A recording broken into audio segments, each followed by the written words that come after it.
यह चौपाई है उत्तरकांड की दोहा संख्या 68 की दूसरी चौपाई। आपके लिए महत्वपूर्ण चौपाई मैं खोज करके लाता रहता हूँ और उसका अर्थ भी आप लोगों को विस्तार से बतलाता हूँ, जिससे कि आप लोग इसका लाभ ले सकें और प्रभु के श्री चरणों में अपना मन लगा सकें। जो अति आतप व्याकुल होई, तरु छाया सुख जानई सोई। जो नहीं होत मोह अति मोही, मिलते तात कवन विधि तोही। मित्रों, इस चौपाई का सार विषय है कि जो अति आतप व्याकुल होई, जो धूप से अत्यंत व्याकुल होता है, तरु छाया सुख जानय सोई, वही वृक्ष की छाया का सुख महसूस कर सकता है। जो लोग एसी कूलरों में ठंडे ठंडी हवाओं में रहते हैं और घरों के अंदर रहते हैं, वे धूप की तड़प कैसे महसूस कर सकते हैं। धूप के लगने से अत्यधिक जो मन व्याकुल होता है, उसकी झलक वो लोग कैसे महसूस कर सकते हैं। तो जो लोग धूप में रहते हैं, काम करते हैं, प्यासे रहते हैं, वही उसकी तड़प महसूस कर सकते हैं कि काश थोड़ी सी छाया मिल जाती तो थोड़ा सा आराम कर लेता। अतः यदि मुझे अत्यंत मोह न होता, ये गरुड़ जी के संदर्भ में ये कहानी आती है। गरुड़ जी के मन में संदेह उत्पन्न होता है और वही संदेह को दूर करने के लिए अर्थात प्रभु के लीला का माया उनके ऊपर हो जाती है और उसी संदेह को दूर करने के लिए वे काकभूषुंडी जी के पास जाते हैं श्री राम का कथा श्रवण करने के लिए। तो उसी समय का ये जो है कि प्रसंग है।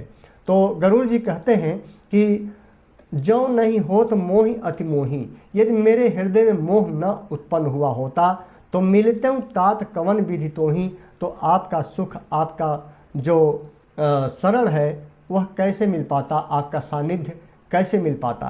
तो इस चौपाई से हमें यह ज्ञात होता है, महाकवि तुलसीदास जी ने यह बताने का कोशिश किया है कि प्रभु के श्री चरणों में, आपके हृदय में यदि प्रेम इतना ज़्यादा उत्पन्न हो जाएगा जिस दिन कि व्याकुलता होने लगेगी कि अब प्रभु नहीं मिलेंगे, उनके दर्शन नहीं मिलेगा, तो यह हृदय मेरा साथ छोड़ देगा। जब ये व्याकुलता की, प्रभु के मिलन की व्याकुलता की पराकाष्ठा हो जाएगी कि लोग सोचते हैं ना, ये बहुत ज़्यादा धूप हो जाती है, पानी के बिना प्यासे रेगिस्तान में मरने लगते हैं और वे यहाँ तक मन में उनके आने लगता है कि यदि अब पानी की एक बूंद न मिला, एक घूंट नहीं मिला, तो मैं अब इसी रेगिस्तान में मर जाऊंगा। तो वहीं जब तड़प आपके अंदर, आपके हृदय में जब प्रभु के प्रति, प्रभु के श्री चरणों में आपके अंदर जग जाएगी जिस दिन, तो उसी समय, उसी क्षण प्रभु का मिलन आपसे हो जाएगा। अब यह डिपेंड करता है कि आपकी प्रेम और भक्ति किस पराकाष्ठा तक जा सकती है।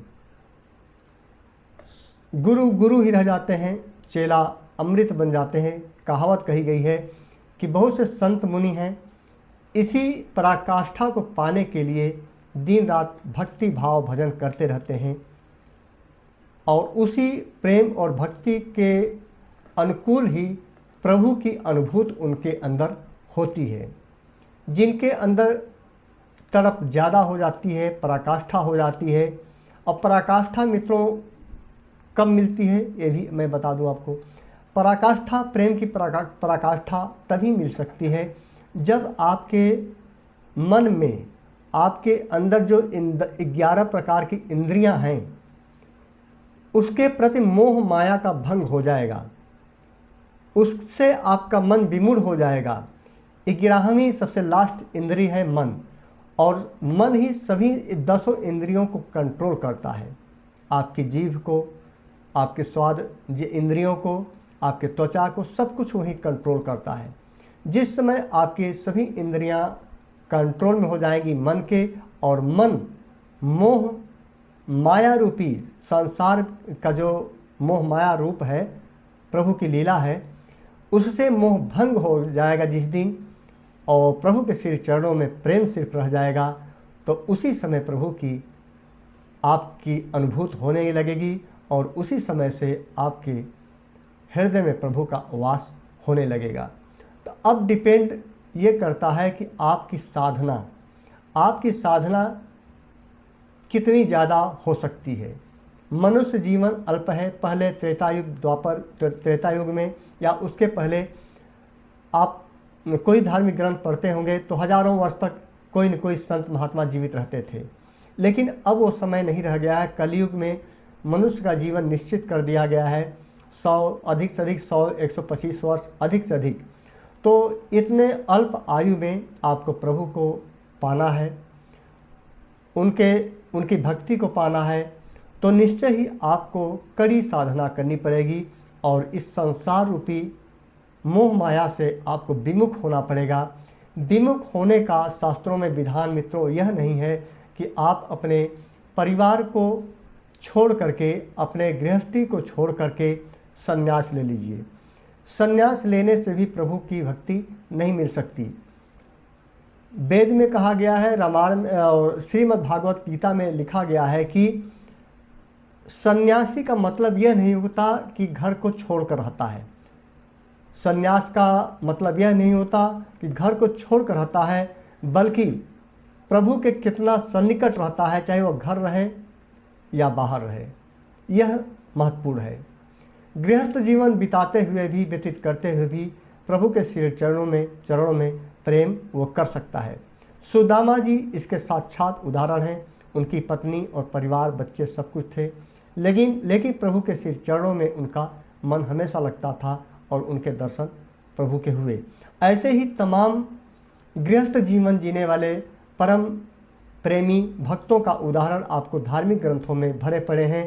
तो कभी यह न सोचें कि हमें संन्यास लेकर ही प्रभु को प्राप्त करना है, ऐसा कुछ भी नहीं है। बस आप अपने संसार रूपी जो एक कर्तव्य है उसको करते समय भी प्रभु का स्मरण रहे, प्रभु की भक्ति रहे। सुदामा जी जब कोई कार्य करने जाते भी थे, पत्नी का आदेश भी करते थे, मानते थे, सब कुछ करते थे, लेकिन हमेशा प्रभु श्री कृष्ण का हमेशा जप करते रहते थे और काम करते रहते थे। उसी तरह से आपको सब कुछ कार्य करना है, बस अब उसमें आपको प्रभु का स्मरण ऐड कर लेना है, जोड़ लेना है कि कोई भी आप कार्य करेंगे उसमें प्रभु का स्मरण साथ साथ चलता रहेगा। आपका कार्य भी सुगमता से होता जाएगा और जिस कार्य को आप कर रहे होंगे वह कार्य भी आपके शरीर को थकावट महसूस नहीं होने देगा, क्योंकि उसमें हरि की कृपा होती है।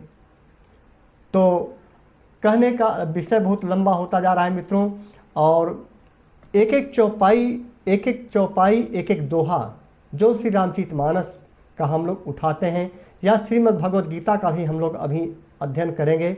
अभी श्री रामचरितमानस के बाद हम चलेंगे वाल्मीकि रामायण में, वहाँ पर अध्ययन कराएंगे। और जो मित्रगण इस चैनल पे है, चूँकि यह चैनल मेरा नया है, लोक परलोक लोक परलोक मेरा पुराना चैनल है, उस पर भी प्रभु श्री राम जी की कथा का प्रसंग काफ़ी दिनों से चल रहा है, तो उस पर भी आप जाकर श्रवण कर सकते हैं। और यहाँ श्री राम कथा के नाम से स्पेशली अलग से इसलिए ओपन किया हूँ कि वो जो लोक परलोक मेरा चैनल था उस पर बहुत विषय, धार्मिक विषय हो गए थे, इसीलिए प्रभु श्री राम की कथा का स्पेशली मैंने अलग से चैनल बनाया, क्योंकि प्रभु श्री राम की कथा कहने में मुझे बड़ी प्रसन्नता होती है, उनके चरित्र का गुणगान करने में मुझे बहुत प्रसन्नता होती है। इसीलिए आप लोगों के साथ शेयर करने के लिए, शायद मेरे कथा प्रसंग से एक भी व्यक्ति यह संतुष्ट हो जाता है तो मैं समझूंगा कि मेरा कथा कहना सुलभ हो चुका। जय श्री राम।